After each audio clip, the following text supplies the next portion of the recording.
Can you hear me okay? Is that good? Okay. I usually speak pretty loud, so I don't need a microphone. I just want to make sure my phone's working. So just as a caveat, I switched all my slides last night from Keynote to PowerPoint, so if we're having any glitches, that might be why, but hopefully we'll go without an issue. I do some very minimal, but some consulting for Philips Healthcare at an organization called Global Good. And my nonprofit in particular receives equipment support from a variety of industry sponsors that are listed here. My colleague and fellow Dr. Lipsitz is going to do the second half of this lecture, and she does not have any to say. Some of these are borrowed images for teaching purposes, just so you're aware.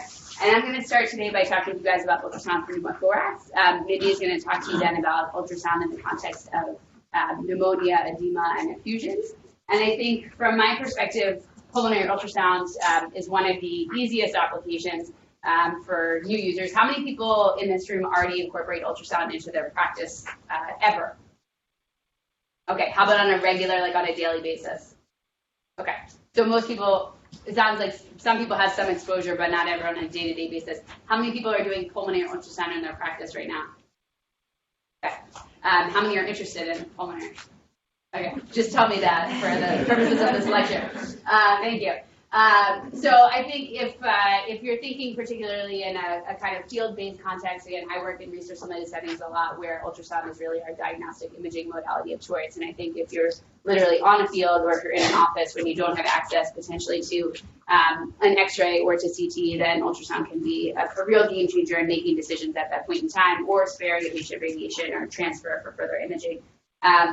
And I think pneumothorax is a really easy one to answer. And in general, the concept of, as Dr. Corrado has been saying, the concept of point-of-care ultrasound, as it has evolved, is really thinking about asking basic questions, looking for a simple answer, not getting into the extensive, comprehensive study, but really we have a clinical question. We're trying to apply a yes or no answer to what we see.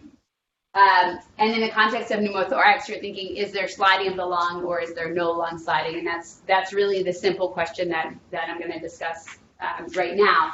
How did this evolve? In the context of trauma patients, so I'm an emergency medicine physician. I practice down the street clinically here when I'm not international. And when we had, I've been doing that for 10 years or so. And initially when patients were coming in and ultrasound wasn't as accepted and incorporated into our practice, a lot of patients were getting chest tubes unnecessarily. And that's because trauma patient unstable, concern for chest trauma, presumption that there may be a pneumothorax that's contributing, and putting in empiric chest tubes. And now we essentially never do that. We end up looking with ultrasound and seeing if we see lung sliding or not. And we can answer that question in like 10 or 20 seconds. And so I think it's been a real game changer. And that's where the FAST exam, which I'm going to talk to you guys some more about this afternoon, has actually shifted in the emergency medicine context to an extended FAST. And the extended part is including the pulmonary to look for pneumothorax or for hemothorax. We think about this in the ABCs of resuscitation, airway, breathing, circulation, and then when you get to the B, this can help you figure out what's going on with the patient. Remember that ultrasound isn't perfect, but I think as the literature, I do research focused particularly on lung ultrasound and infectious disease. And as the data is mounting, there's more and more studies that show that ultrasound is actually more sensitive than chest X-ray for several applications, including for pneumothorax. And there's increasing literature in the context of pneumonia as well. So I think about that. That's why this slide, when I made it once upon a time, said CT or X-ray, and actually I switched it to question X-ray because I think it really depends on the application. I ran a study in Rwanda looking at ultrasound for pneumothorax, and essentially we found many more by ultrasound than by chest X-ray. So CT is going to be the gold standard test, but not necessarily X-ray for these patients. In the context of ultrasound for pneumothorax, we think about a supine patient that air rises, and that's why we're particularly looking anteriorly on the chest. The question of exactly where to look, there's some variations in the literature, and so we often think about looking at kind of 2 points anteriorly on the chest to make sure we see lung sliding at both of those areas. There's more extensive lung zones that Mindy will discuss with you. But we think usually in the setting of a trauma patient where you're trying to kind of quickly assess, although you could have blockulated pneumos, so keep that in mind that it's not 100%, but in the unstable patient where you're trying to make a decision, it's much less likely if you see lung sliding anteriorly, and if you don't, and the clinical context is correct in a trauma patient, that you may be concerned that there's actually a pneumothorax there. Any questions so far? So how do we rule out a pneumothorax? And there's a couple of different pieces, and I think for ultrasound, whereas one of the earlier lectures, talking about artifacts and knobology and the physics seems boring, that's actually the key to being able to take ultrasound, I think, to the next level in your practice, to understand what all these different things mean and then how to put them together with the clinical picture for your patients. So in terms of ruling out pneumothorax, we're thinking about, is there lung sliding or not? That's actually the main question. But then when you don't see lung sliding, can you be sure there's a pneumo, and what other things can you use to consider that? And some of these things include the presence of a lung pulse and the presence of B-lines, and we'll talk about that a little bit more as we go. This algorithm is something that can be thought about as, where do these different pieces fit? So if you see lung sliding, okay, you're good, right? You don't have a question. When you don't see lung sliding, there's really the question of, is that a pneumothorax or is there something else?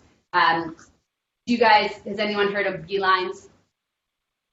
Okay, so we'll show you an image, but these are usually indicative of some interstitial process. It can be fluid, it can be atelectasis, it can be other things. But when you see B-lines, that tells you that the visceral and parietal pleura are in contact with each other. And so in order to produce the artifact of B-lines, you actually can't have air in that interface. And so then you know that those are in contact and there's not a pneumothorax there. And so when you see B-lines, then you can say, okay, there's no pneumothorax. If you don't see B-lines, then you can look at these other things. And I'm going to talk specifically about lung point and lung pulse as we go along. So getting the view, and again, I think this is one of the easier applications, and this is why we decided to start this lecture with pneumothorax. But essentially, you're thinking low depth and low gain. Unless your patient is very obese, then you usually don't need that much depth. If you have a very obese patient, remember that your chest wall is going to be thicker, and you may actually need more depth to get to the level of the pleura. Low gain. So from my perspective, you can actually usually turn the gain way down, and that makes looking for pneumothorax easier because the pleural line is going to be the brightest thing on your screen. So just take away all of the confusion. I think people often have the gain up too high, and then you're looking at it like, is there movement? Is anything happening? You take the gain way low, and you guys can practice this because I hope no one here has pneumos, and we'll all see lung sliding later this morning. So bring that gain way down, and it pops out at you right away, and then you can move on. So I think especially in like a high adrenaline, if you're working in the context of a trauma, that helps it pop out. We think starting anterior mid-clavicular, second and third intercostal area with a longitudinal position of the probe. You want to have the pleural line as essentially parallel to the top of your screen as possible. That helps you minimize other artifacts and make sure you're getting a clear view of the pleural line, and particularly for things that Mindy will be talking about. So in terms of looking at rib shadows, we'll show you that in the pictures. And then the lung sliding itself is really just this movement that we see between the visceral and parietal pleura. And sometimes it's called ants marching, and sometimes it's shimmering. And this is a... Did you guys appreciate that here?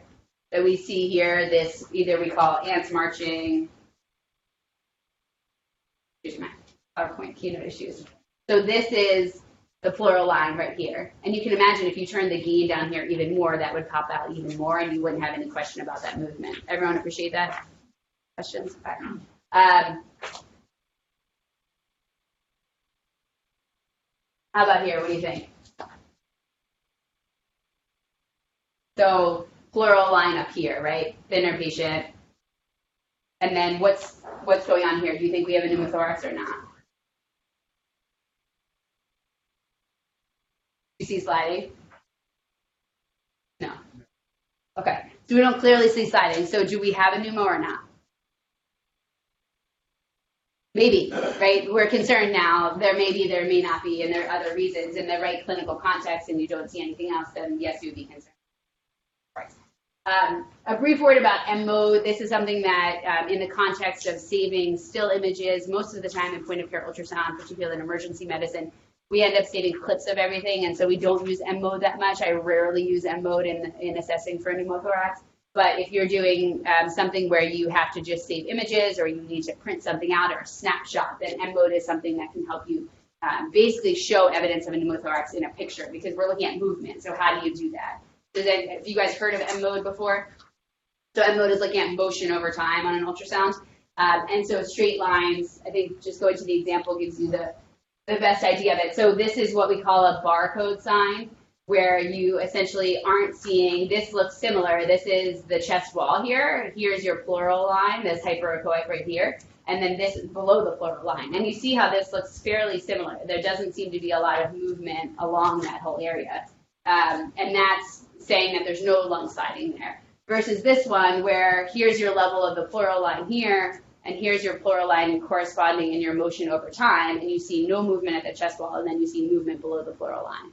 And so that we call that the seashore sign. And that tells you that there's movement here, and so then there is lung sliding. So this is essentially the still image that you can capture to say that there's lung sliding.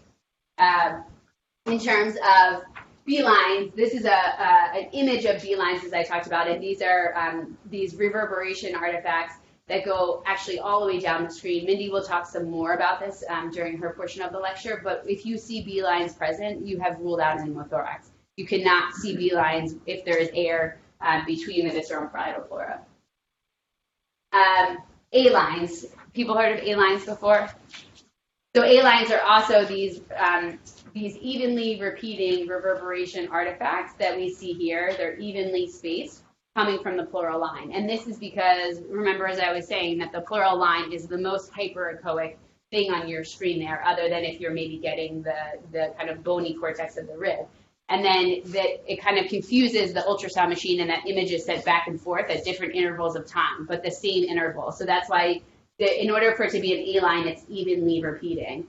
So the presence of A-lines, while we see A-lines in a normal lung, when you see A-lines, it doesn't rule out a pneumothorax, because essentially it can just show you that there's air. You don't know if there's any movement there or not. So just remember, when you put the transducer on, you see A-lines. While in the context of Mindy's lecture, that's normal, you have to make sure you see sliding as well.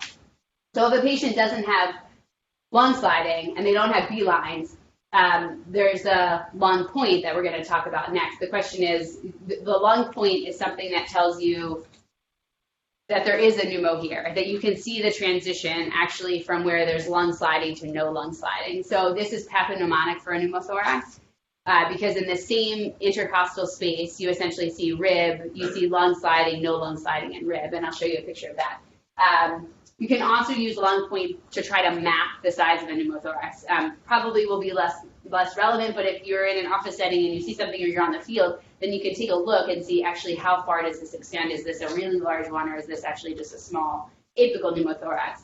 And here, do you guys appreciate what's going on here? So we have pleural line right here, right? This is chest wall. And here we see this movement coming in and out, and that's the lung point. So that's the transition between between air and no air in between that visceral and parietal pleura. So that's specific for pneumothorax. You are rarely going to see that. Be excited if you do. Usually we see the absence or not, but it's great if you do find the lung point itself. And then this is looking at the lung point in M mode. Again, not used as often, but you see that you have some motion and then you have some barcode alternating as things are going over time. This is just sort of the idea of that you can think about mapping it, and this is relative to CT where you actually see movement and no movement. And then lung pulse. This one is a little bit more confusing, and I'm not going to spend too much time on it, but it's essentially the idea that you can see this synchronous beating at the pleural line that again tells you that there isn't a pneumothorax there. So this helps you rule out a pneumothorax, but it can be in the context of no lung sliding, you don't see B-lines, you don't see a lung point, is there anything else you can use? And this is the idea, if you guys just imagine that you're seeing that movement of the pleural line in context with the patient's heart rate, and that helps you say, okay, in order to get that transmission, that there is contact between the visceral and parietal pleura. So that helps you also rule out a pneumothorax. So there's a significant differential for no lung sliding, including pneumothorax, but also blebs in the context of people with COPD. If you're not ventilating the patient or ventilating that lung, mucus plugging, main stem consolidation. So you need to keep all of those things in mind, that you're not putting a chest tube into someone that doesn't need a chest tube. So make sure the clinical picture fits. this is an example of a patient that we have here, the pleural line. And this is actually consolidated lung. And so you're not appreciating any sliding, but you are seeing these artifacts that are giving you information about what's happening deep to that, so you know that the pleura are in contact. So limitations, in a patient with a traumatic pneumothorax, they may end up having subcutaneous air, and that can make it a little bit more challenging. So when you're looking at the young, healthy patient and you can't see the lungs, that might make you more suspicious that actually they do have a pneumothorax and you can't actually see the pleural line. And then pleural effusions can make it challenging in terms of evaluating. And remember not to overcall this. Remember to be confident in saying this is a technically limited study or this is an adequate study. That's something that's very important in the scope of integrating ultrasound into your practice, that you recognize your limitations and that you recognize the limitation of the modalities. And when you're not sure, don't call it, because that's where you get yourself in trouble, and that's where sort of point of care ultrasound can get a bad rap of working outside of our limits. Questions? All right, Dr. Lipsitz is going to take over with our Okay. Good segue. I'm gonna Yes, perfect. I'm Mindy Lipsitz. Nice to meet you all. This is going to be interactive, so please join in, or this lecture will take. All right, so I'm going to talk about image acquisition. I'm going to go into the weeds of pleural effusion, talk a little bit more about artifacts, as Trish was talking about earlier, and then about pneumonia as well. So first, image acquisition. So Tricia talked about an anterior view, basically in the setting of trauma, looking at the anterior chest. If you want to see these other details as far as effusion and things like that, we also put the probe a little bit cephalad, so a little bit towards the head of the fast view and angled into the pleural cavity. And we'll practice that on the hands-on portion. So this is, the image on the right is what you're doing to the patient, and then what you see on the screen is to the left. So basically, here we're in the right upper quadrant, a little bit higher. We're going to tilt the probe. We're going to sneak in between the rib spaces to avoid rib shadowing, and then we end up with a view here on the left-hand side. So image acquisition, different people do it differently. In the setting of trauma, we go anterior to do the extended fast.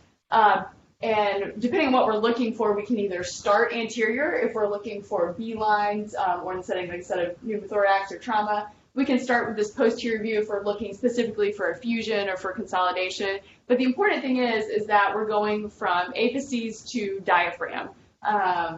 There's different ways to split up the lung. There's different lung zones. There's this 3 zone where we're looking, we're doing anterior, lateral, and then posterior, and those are the 3 zones. Some people split it up into 8 zones, so we split the chest in half, and then we have 4 on each side. And then this is mostly for research, where we chop the lung up into like little tiny bits and do this 28 zone method. This is mostly, again, for research purposes. So diving into pleural effusion. So first of all, we're going to talk about normal. Again, this is the probe on the chest in this kind of lateral aspect here. So a little bit caudal, cephalad to the fast view. And here we have this big organ that we like a lot in ultrasound. This is the liver here. And then this right here, this hyperechoic area, just cephalad to the liver. This is the diaphragm. So the diaphragm is really bright, and that's going to help us a lot on when we're looking at lung ultrasound. This lumpy, bumpy thing near the back that you have to get through all this tissue to get to, does anyone know what this would be? I heard, yeah, some whispering. So it's the spine, right? So this is the spine, and this is really important in lung ultrasound as well. This is a great landmark for us. So just to orient you again, so we have the liver, the diaphragm, and then the spine. And then what do we have above the diaphragm? The lung, right? Okay, so the lung is an air-filled structure. Typically, ultrasound does not like air, and the ultrasound beams do not travel through air very well. So we see here that the spine stops right when when it hits the air-filled lung, basically. So that's one thing to note, and we'll talk a little bit more about that in later slides. The other thing to note about lung ultrasound is that basically in a normal lung ultrasound, the ultrasound beam comes down, hits this very hyperechoic reflective diaphragm, and then bounces around. So the ultrasound beam comes down, bounces, and then comes back, and then goes back up to the probe. The ultrasound probe thinks that the beams that are traveling down are traveling straight, so you get what's called a mirror artifact. Okay? Let's see here. So what I mean by mirror artifact, and this is in the left side, so this is the spleen, is that the ultrasound beam will come down, hit the diaphragm, come back here, and then travel back up. And the ultrasound up here, the probe up here, thinks that the beam that it's sending out is traveling straight down. So what you get on this side of the diaphragm is basically a reflection of this side of the diaphragm. That's called mirror artifact, and that's a normal artifact. Okay? So we're going to sprinkle in some cases to make sure everyone's awake. This is the first case, 65-year-old male, history of COPD, CHF, coming in with worsening shortness of breath. Vital signs are as you see them. Green, a little bit tachycardic, 82% on 6 liters, like what's going on with this person? And you put the ultrasound probe on and you get this. Okay? So to orient you here, we've got either liver or spleen. This looks more like liver. And then you have, okay, we're looking for a spine. Maybe there's a spine down here somewhere. And then what do you guys notice here? Fluid, right? So an anechoic fluid area just towards the head of the diaphragm. So now, what is this right here?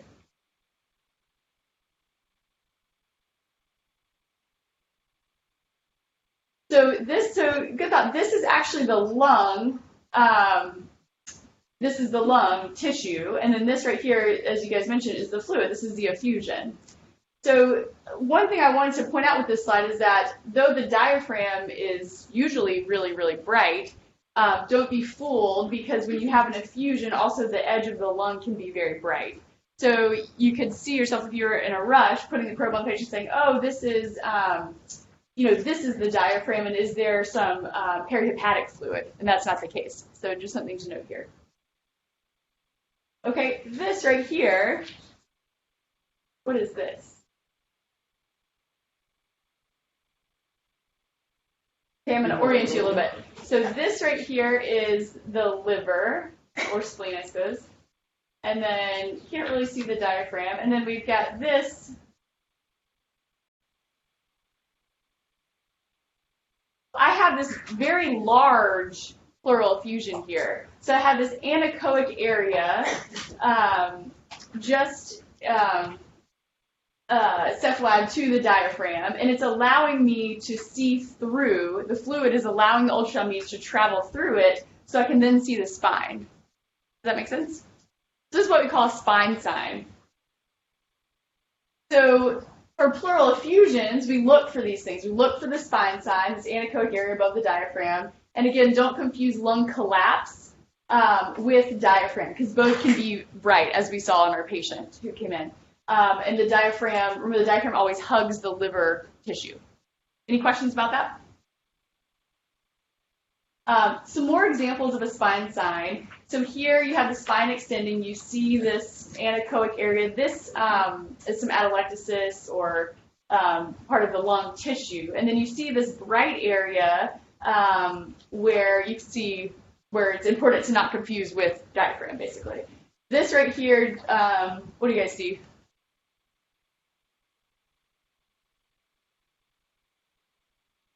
Anything? Can't see the spine, right? So no spine sign. And then what was the other artifact that we looked at?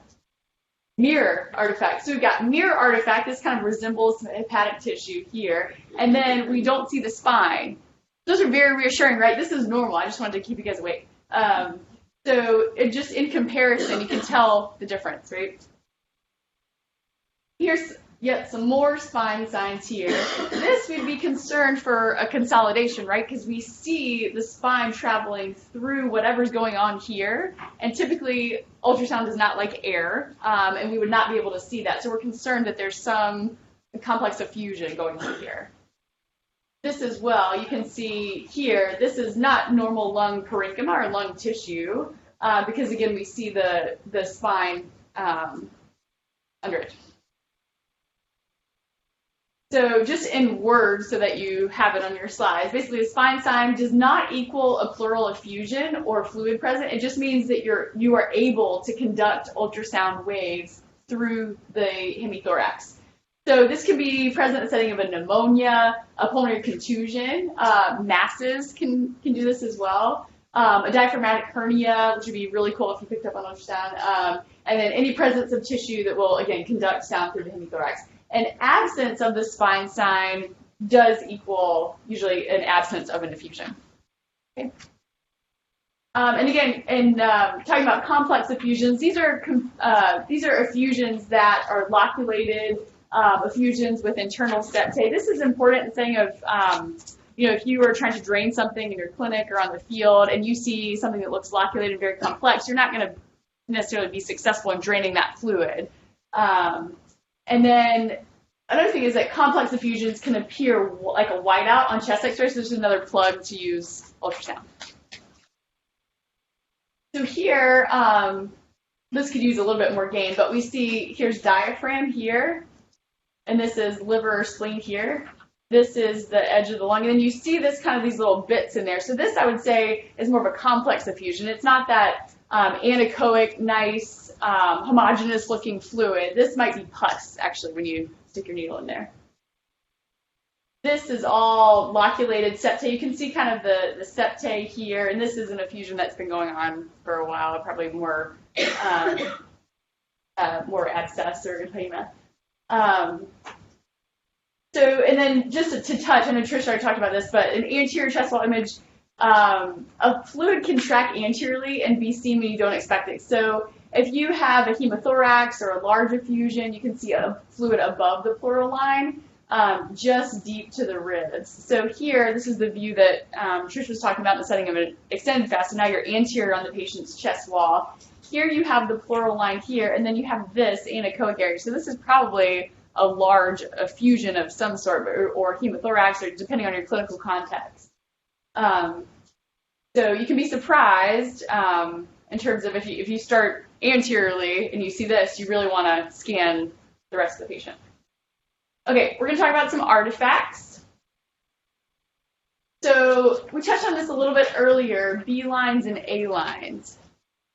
I'm just going to go into a little bit more depth on those. So A lines are horizontal reverberation artifacts, spaced evenly. A lines, a good way to remember this is air, so you're looking at an air-filled thorax. You can see air in normal lung. You can also see air in obstructive airway disease like asthma. So an important thing to remember is that the distance from the skin to the pleura is the distance from the pleura to the A line and A line to A line, so they're evenly spaced. So you can see here, this distance is equal to this distance, is equal to this distance, is equal to this distance. So that's how you know it's an A line, and it's a horizontal artifact. In contrast, B lines are vertical, laser-like, extend pretty deep down. And just because, for the sake of time, Trish went over this a little bit, but they are basically move with respiration, they're discrete, they're seen anytime you have an increase in lung density, so like in pulmonary edema. There's a lot of theories on why B lines exist. We won't really go into that, but one is that there is a filled alveoli with reverberation artifact around it, causing you to get this very this B line artifact. And then this, let's see, this is stills. But here you can see that this artifact is a vertical artifact that travels very deep down, so like 13 to 15 centimeters down. Here, laser-like, if the patient were breathing, these would move kind of back and forth. Something you can get if a patient has a confluence of B lines, if all the B lines coalesce, you get what we call white lung. So this is not normal. You don't see A lines here. This is just a bunch of B lines stacked together, and that's something the patient clinically would probably be pretty ill if you saw that. Contrast B lines, just for one slide for a second, with comet tails. These are artifacts that tend to dissipate at a very shallow depth. So these are pretty normal, and these are not B lines. We might see this when we scan today, but these are little just takeoffs of the pleural line that's a normal, could be a normal artifact. So in order to see B lines, you have to really get yourself enough depth, and then see these vertical kind of laser-like projections down to the bottom of your screen. And we'll go over that today more in the hands-on. And these are really shallow comet tails, just for comparison. All right, case 2. What? Strikingly similar. 65-year-old male, COPD, CHF, coming in with worsening shortness of breath, same vitals as the other person. Can you see this? So we said that A lines can be normal, but also can be pathologic, right? Or can show up even if you have pathology. So this patient, so we mentioned before, it can be seen in the setting of obstructive airway disease. And so this patient, you'd be kind of more concerned for that causing his presentation.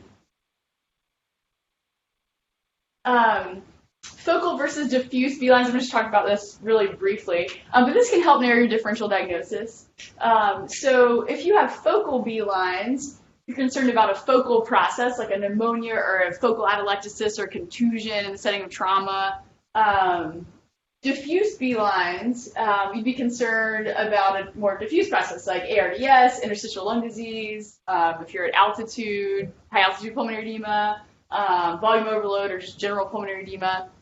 So it can really help to scan, again, apices to diaphragm, and then however you want to divide the lung up. Some people advocate for dividing the hemithorax into 4 quadrants, and then if you have positive B lines in more than 2 of these zones, they say that's diffuse for definition. But for all intents and purposes, you're scanning basically the whole lung, and you're saying, you know, are the B lines just around here? Are they just around here? Or are they more diffuse?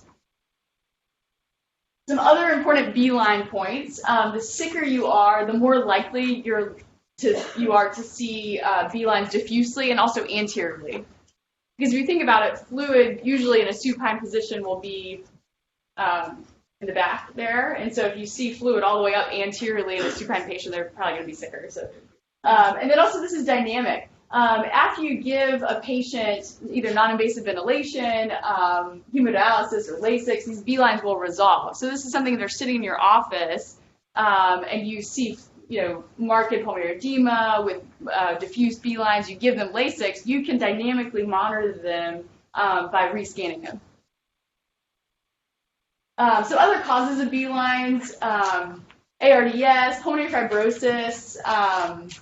And then in the elderly, patients, for whatever reason, older than age 80 can have focal B lines, but not have a pneumonia or something like that, just kind of anecdotally. Also, remember to look at your other organs and take all of this like in the clinical context. So, look at their abdomen, which we'll talk about. Do they have ascites? Look at their heart. Is there a poor squeeze? Does that match up with their CHF? Is this more like a CHF exacerbation? Things like that. So another case. 65-year-old male, COPD, CHF, coming in with worsening shortness of breath. Okay, so what do we see here? You have the slides in front of you so you can see what we're about to talk about, but what were people saying? Okay, some B lines, great. And then you're following this pleural line. You see pleural line, pleural line, pleural line. Wait, what is this? Some funkiness to the pleural line. That is a medical word. So you see this disruption in the pleural line, and then you see B lines around it. So that makes you really wonder what's going on. So we're going to talk about pneumonia, ultrasounding for pneumonia. So in pneumonia, you can have focal B lines. You can also see the consolidation if you're lucky. And then you can also get what we call dynamic air bronchograms, which we'll talk about. So again, we see the B lines, we see disruption of the pleural line here, and we're right over the pneumonia there. And this is labeled in a different patient with pneumonia. So you also can appreciate a little bit of a pleural effusion. So this is anterior to the pleural line, a little bit of pleural effusion. Then you see the consolidation here, this disruption in the pleural line that just doesn't look like lung parenchyma or the artifacts that we're used to seeing when we put the probe anteriorly on the chest. Does that make sense?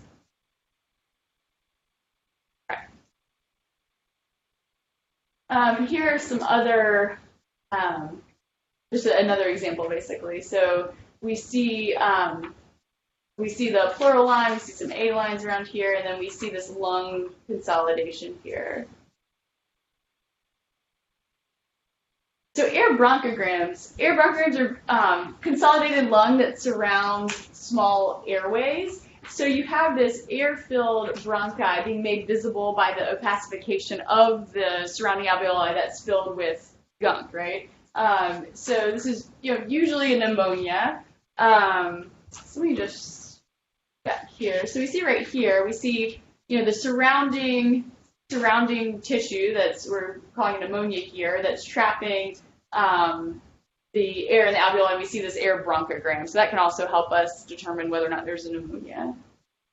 You can have static air bronchograms, and what I mean by that is that they're air bronchograms that are not moving when you breathe, and then you can have dynamic air bronchograms, which are the air bubbles that are trapped on either side, and they move when the patient breathes. And this is another example of an air bronchogram here. So you have consolidation around air. So this can tell us, again, that we'd be more concerned clinically for pneumonia. All right. Case 4, I think is the last one.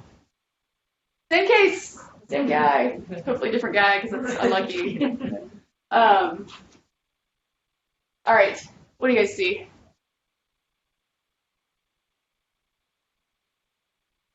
B lines, awesome. Okay, so I've got this patient here with COPD, CHF, with worsening shortness of breath. He's already had a pneumonia. He's already had, he's had a COPD exacerbation already. And he's had a big effusion. Okay, so we see these B lines diffusely, which we're thinking, again, volume overload type picture. And so that can help us determine, I think this guy might have maybe a CHF exacerbation. Obviously, we would need to take into context, we look at his heart, we would see if, are these focal, are these diffuse, and sort of take this all into consideration. My point with giving the same patient multiple times is that depending on what you see, ultrasound can obviously be very, very helpful in the setting of a patient coming in with similar complaints and multiple comorbidities. So summary of what I talked about, image acquisition, what Trish and I both talked about, image acquisition, pneumothorax, pleural effusion, different artifacts, A lines, B lines, and how those can help you, edema, and then pneumonia. And if you're a 65-year-old male with COPD and CHF, you have all the badness.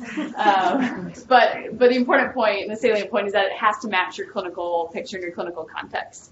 Yep. Any questions? Okay, great.